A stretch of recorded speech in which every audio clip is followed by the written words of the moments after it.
Friends, अभी हमने थोड़ी देर पहले देखा था कि अगर हमारे पास दो इक्वेशन ऑफ स्ट्रेट लाइन है या दो linear equations and two variables हैं, a1x plus b1y plus c1 is equal to 0 और a2x plus b2y plus c2 is equal to 0, तो उन दोनों को सॉल्व करने के बाद हम यही पा सकते हैं कि या तो उसकी एक सॉल्यूशन होगी और वो एक जगह इंटरसेक्ट करेगा, या तो वो कभी इंटरसेक्ट नहीं करेगा, वो पैरेलल्स होंगे और उनके बीच में कोई कॉमन सॉल्यूशंस नहीं होगा। और ये तीसरा केस कि वो दोनों लाइन कोइंसिडेंट हो या उनके इनफाइनाइट मेनी सॉल्यूशंस हो। तो मैंने अभी जस्ट थोड़ी देर पहले आपको ये बोला था कि इनके पहले इसमें एक रिलेशन है a1 b1 b2 और c1 c2 के बीच में। वो रिलेशन क्या है और कब ऐसा होगा हम सॉल्व करके भी देखेंगे, और इससे बहुत ही क्लियर होगा कि यदि हमारे पास केस 1 है, यानी कि ये दो लाइन L1 और L2 एक कॉमन पॉइंट पे इंटरसेक्ट कर रहे हैं, किसी एक ही पॉइंट पे इंटरसेक्ट कर रहे हैं, पॉइंट P पे, और इसकी एक ही कॉमन सॉल्यूशन है, तो उस केस में जो coefficient of x, coefficient of y और जो कांस्टेंट टर्म है उसके बीच में एक रिलेशन होगा। और जो पहला केस होगा उस केस में जो a1 बाई a2 होगा वो कभी भी b1 बाई b2 के बराबर नहीं होगा। अगर a1 by a2 is not equal to b1 by b2 है, c1 c2 कुछ भी हो, तो वो दोनों स्ट्रेट लाइन सिर्फ और सिर्फ एक ही जगह इंटरसेक्ट करेंगी, या उन दोनों लीनियर इक्वेशन इन टू वेरिएबल्स की सिर्फ और सिर्फ एक यूनिक कॉमन सॉल्यूशन होगा। ये एकदम आप इसको गांठ बांध करके रख लीजिए कि यदि a1 by a2 is not equal to b1 by b2 है तो उसका सिर्फ और सिर्फ एक ही कॉमन सॉल्यूशन होगा। और दूसरा केस, यदि वो लाइन पैरेलल्स होंगी तो a1 by a2 that will be equal to b1 by b2 but that will not be equal to c1 by c2। ये केस होगा a1 by a2 b1 by b2 के बराबर होगा तभी वो पैरेलल होगा, और c1 बाई c2 जो कांस्टेंट टर्म फर्स्ट का और दूसरे का यदि रेशियो लेंगे तो वो इनके बराबर नहीं होगा, तब वो लाइन हमेशा पैरेलल होंगी और उसके बीच में कोई भी कॉमन सॉल्यूशन नहीं होगा। और तीसरा और आखिरी केस, यदि लाइन कोइंसिडेंट है, यानी पहला लाइन वही सारे सॉल्यूशंस देगा जो दूसरा लाइन देगा, तो उस केस में a1 by a2 will be equal to b1 by b2 and that will also be equal to c1 by c2। यानी देखिए पहले के सारे रेशियोज दूसरे के सारे रेशियोज से बराबर है। ये दिखा रहा है कि पहला लाइन और कुछ नहीं है, दूसरा लाइन ही है। जैसे हमने देखा था कि एक अभी हम जब एलिमिनेशन मेथड देख रहे थे तो हमने मैथमेटिकल ऑपरेशंस किया था, किसी को 2 से मल्टीप्लाई कर दिया, उसको 2 से दूसरे वाले को जब 2 से मल्टीप्लाई कर दिया तो एक फर्स्ट वाले को एलिमिनेट करने की कोशिश किया हमने, तो 2 से मल्टीप्लाई कर दिया, यानी कि पहला लाइन और दूसरा लाइन कोइंसिडेंट है, यानी सेम ही लाइन है, तभी आप उसको 2 से मल्टीप्लाई कर रहे हो। तो ये जो केस आ रहा है कि सभी a1 b1 और c1 और a2 b2 और c2 ये एक ही रेशियो में लाई कर रहे हैं, यानी कि ये दोनों लाइन कोइंसिडेंट है। तो इस केस में हम कह सकते हैं कि यदि मेरे पास एक लाइन है 2x plus 5y minus 7 is equal to 0, और दूसरा एक और लाइन में ले आया सेम मल्टीपल में जिससे कि रेशियो सेम हो, जैसे मैं इसको अगर 2 से करूं तो 4x plus 10y minus 14 is equal to 0।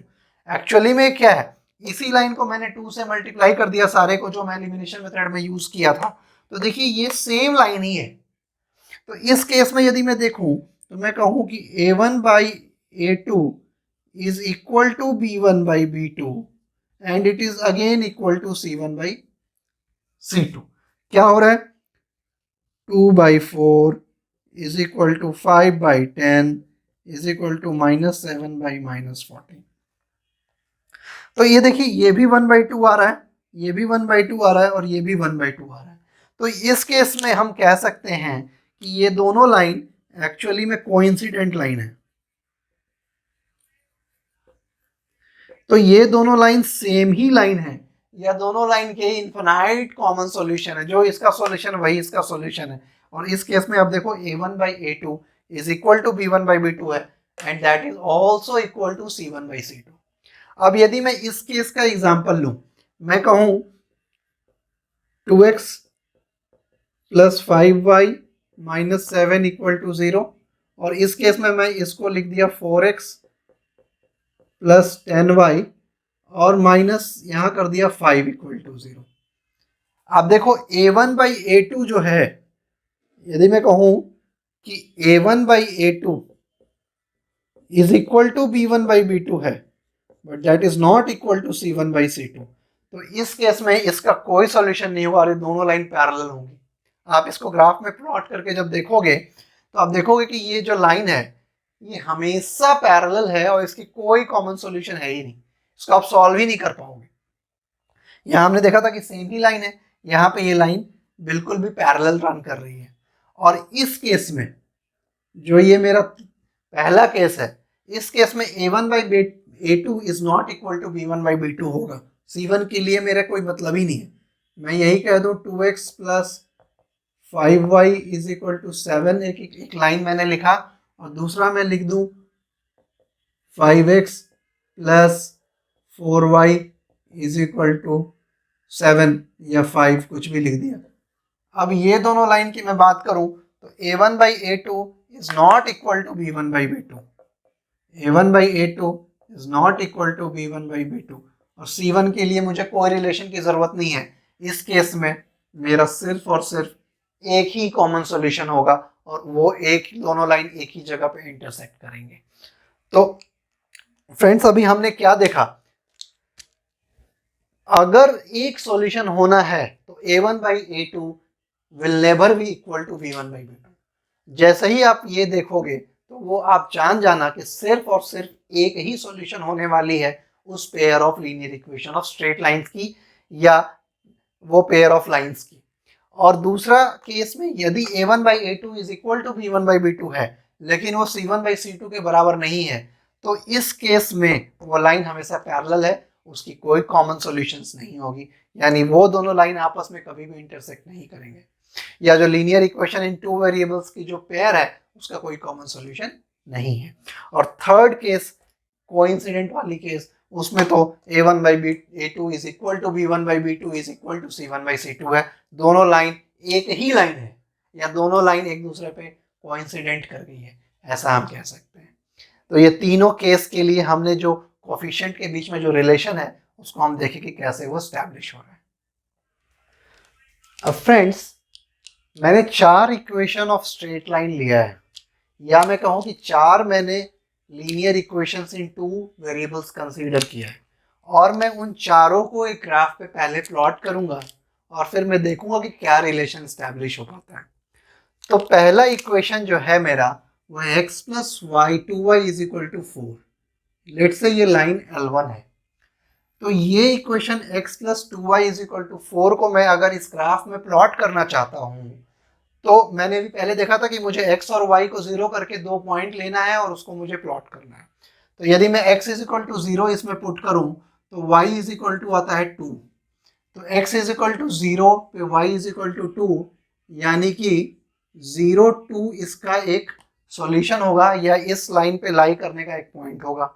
y is equal to 0 put करूं तो x इज इक्वल टू आता है 4, यानी कि 4 0 इसका एक, यहां लिख लेता हूं 4 0 इस लाइन का एक सॉल्यूशन होगा, या ये कहें कि 4 0 इस लाइन पे लाई करेगा।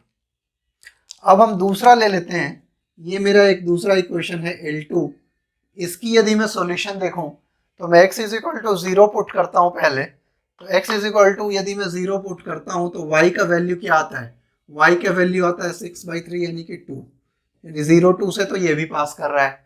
और यदि मैं y is equal to 0 put करता हूं तो x का वैल्यू आता है 6/2 यानी कि 3, तो ये 3 0 से पास कर रहा है।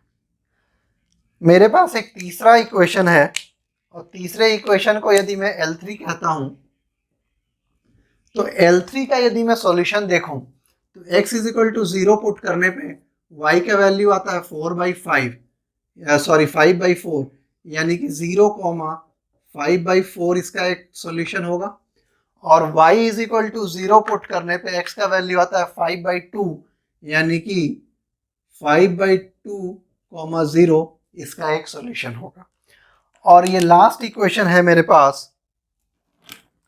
यदि मैं इस इक्वेशन को सॉल्व करूं, इसको मैं ले लिया, ये हमारा लाइन L4 है, इसको मैं सॉल्व करूं तो ये लाइन लाई कर इसमें x इज इक्वल टू, यदि मैं 0 पुट करूं तो y इज इक्वल टू आ रहा है 12/6 यानी कि 2, यानी कि 0 2 से ये पास हो रहा है। और दूसरा जो इसका लाइन का y इज इक्वल टू 0 अगर मैं पुट करूं तो x इज इक्वल टू आ रहा है 12/3 यानी कि 4, तो ये 4 0 से पास हो रहा है। अब मैं अगर इन चारों लाइन को ग्राफ पे प्लॉट करता हूं तो देखिए, पहला लाइन यदि मुझे प्लॉट करना है तो मैं 2 पॉइंट्स मुझे मिले हैं 0 2 और 4 0। तो 0 2 और 4 0 को यदि मैं प्लॉट करना चाहूँ 1 2 3 4 5 6 7, मान लीजिए ये आगे ऐसे बढ़ रहा है 1 2 3 4 5 6। तो पहला है मेरा पॉइंट 0 2, यानी x इज इक्वल टू 0 पे y का वैल्यू 2 है, तो ये मेरा पहला पॉइंट है 0 2। दूसरा पॉइंट है मेरा 4 0, 1 2 3 4 0 यहाँ है। तो मेरी जो पहली लाइन है L1 उसको यदि मैं ड्रॉ करूं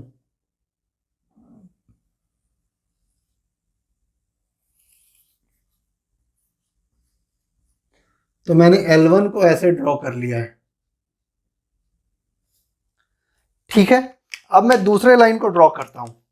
मेरा दूसरा लाइन का पहला सॉल्यूशन है 0 2, यानी वो भी यहीं से लाइन क्रॉस कर रहा है, और तीसरा है 3 0। तो यानी कि वो जो लाइन होगी वो कुछ ऐसे क्रॉस हो रही है, स्ट्रेट ऐसे जाएगा। ये मेरा लाइन है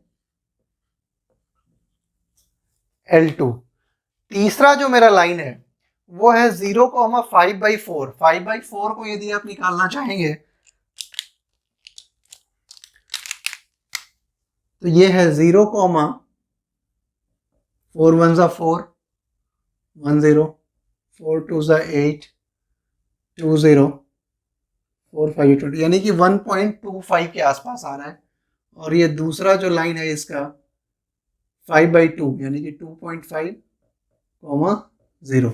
इस लाइन को यदि मैं प्लॉट करना चाहूं तो x इज इक्वल टू 0 पे y का वैल्यू 1 से थोड़ा सा ज्यादा यानी 1.25, तो ये जो लाइन होगा वो होगा 0,5/4। और दूसरा है यहाँ पे कहीं इस पॉइंट से लाई कर रहा है 5/2, 0। तो इसको भी मैं अगर प्लॉट करना चाहूं तो ये ऐसे कहीं प्लॉट हो जाएगा L3। और चौथा जो मेरा लाइन है उसको यदि मैं देखूं तो ये 0 2 0 2, दूसरा 4 0, तो इसी पे लाइन कर रहा है। तो मैंने इसको यहाँ पे इसको भी प्लॉट कर लिया है। तो अब यदि आप इसको देखेंगे गौर से तो ये जो लाइन है रेड एंड ऑरेंज यानी L1 और L4, ये लाइन एक दूसरे पे कोइंसिडेंट होकर के जा रही है। हमने प्लॉट किया तब भी देखा। और इसके मैं अगर कोफिशिएंट के बीच में रिलेशन स्टैब्लिश करूं तो इसमें A1/A2 is equal to 1/3, B1/B2 is equal to 2/6 is equal to 1/3, और C1/C2 इज इक्वल टू 4/12 यानी कि 1/3। तो इस केस में मैंने देखा कि L1 and L4 are coincident.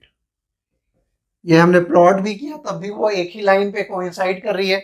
और देखिए जो अभी हमने थोड़ी देर पहले देखा था कि जो कोफिशिएंट्स के बीच में जो रिलेशन है A1/A2, B1/B2 और C1/C2 तीनों इक्वल है, तो ये कोइंसिडेंट हो रही हैं और सेम ग्राफ पे हमने प्लॉट करके देखा भी। अब यदि हम दूसरी लाइन और पहली लाइन के बारे में बात करें, पहली लाइन और दूसरी लाइन के बारे में बात करें, तो देखिए ये लाइन सिर्फ एक ही पॉइंट पे इंटरसेक्ट कर रही थी, इधर डाइवर्ज हो रही है, उधर डाइवर्ज हो रही है। तो यदि मैं उसके बारे में एक रिलेशन जब मैं देखूंगा तो मैं देखूंगा कि A1/A2 is equal to 1/2, B1/B2 is equal to 2/3 और C1/C2 इज इक्वल टू 4/6 यानी कि 2/3। तो C1/C2 कुछ भी हो, A1/A2 is not equal to B1/B2। तो ये होने से इसका एक सिंगल या यूनिक कॉमन सॉल्यूशन है, क्योंकि ये सिर्फ और सिर्फ एक ही जगह पे इंटरसेक्ट कर रहा है। अब यदि मैं लाइन 1 एंड लाइन 3 के बारे में बात करूं, लाइन 1 एंड लाइन 3 को यदि मैं डिस्कस करूं, तो यानी यहां पे हमने देखा कि A1/A2 is equal to 1/2, B1/B2 is equal to 2/4 is equal to 1/2 और C1/C2 इज इक्वल टू 4/5। तो इस केस में A1/A2 is equal to B1/B2 but is not equal to C1/C2। इसीलिए ये जो लाइन है ये पैरेलल रन कर रही है। तो 1 और 3 के बीच में रिलेशन देखा, उसी तरह से हमने ये रिलेशन देखा 1 और 2 के बीच में, और ये रिलेशन हमने देखा 1 और 4 के बीच में। तो 1 और 4 के, सॉरी 1 और 2 यहां लिखा, 1 और 4 कोइंसिडेंट है। 1 और 2 एक जगह इंटरसेक्ट कर रहा है और उसकी सिर्फ एक कॉमन सॉल्यूशन है, और 1 और 3 पैरेलल रन कर रही है, कोई कॉमन सॉल्यूशन नहीं है, इंटरसेक्ट ही नहीं कर रहा है। तो जो अभी हमने प्रूफ किया था, मतलब एक जो हमने एग्जाम जो निकाला था कि A1/A2 और B1/B2 और C1/C2 में क्या रिलेशन होगा, तो वो कैसे लाइंस होंगे, वो हमने अब जब हम प्लॉट करेंगे ग्राफ में तो हम वही चीज पाएंगे। ये हम उसी को देखें, उसका ये प्रूफ आ रहा है। तो फ्रेंड्स, हमने pair of linear equation in 2 variables को सॉल्व करने के तीनों मेथड्स को अभी हमने सीख लिया। Elimination method, substitution method, cross multiplication method. और फिर हमने देखा कि यदि मेरे पास एक pair of linear of equation है इन 2 वेरिएबल्स, तो उसके कोफिशिएंट्स के बीच में क्या रिलेशन होगा, जिससे वो जो इक्वेशन ऑफ स्ट्रेट लाइंस जो बनाएंगे, वो स्ट्रेट लाइंस आपस में एक जगह कोइंसाइड करने वाला है, एक सॉल्यूशन होने वाला है, या पैरेलल होने वाला है, या कोई भी यूनिक सॉल्यूशन नहीं होने वाला है, या कोइंसिडेंट होने वाला है और इन्फिनाइट मैनी सॉल्यूशन होने वाला है। तो ये जो कोफिशिएंट्स के बीच में रिलेशन था A1/A2, B1/B2 और C1/C2 के बीच में, और वो अल्टीमेटली लाइन कैसे हैं और उनके बीच में क्या सॉल्यूशंस है, ये हमने अभी देख लिया। अब कुछ equations reducible to linear equations in 2 variables होते हैं। पहले से तो वो लीनियर इक्वेशन इन 2 वेरिएबल्स नहीं होंगे, पर उसको हम रिड्यूस करके लीनियर इक्वेशंस इन 2 वेरिएबल्स में ला सकते हैं और फर्दर उनको सॉल्व कर सकते हैं। तो नेक्स्ट पार्ट में हम वो देखते हैं। तो फ्रेंड्स, नेक्स्ट पार्ट में हम ये देखेंगे कि कैसे हम equations reducible to linear equation in 2 variables को सॉल्व कर पाएंगे, और हम जल्दी से तो पूरा सा जो हमने लीनियर इक्वेशन इन 2 वेरिएबल्स के जितने भी कॉन्सेप्ट्स हमने पढ़े हैं वो सारे हम सम अप करेंगे, और फाइनली हम देखेंगे कि लीनियर इक्वेशंस इन 2 वेरिएबल्स जो हमारा एक अलजेब्रा का बहुत ही इम्पॉर्टेंट पार्ट है, उसमें हमने क्या क्या सीखा और उसको हम कैसे आगे यूटिलाइज कर पाएंगे। तो फ्रेंड्स, तब तक के लिए थैंक यू, नमस्कार।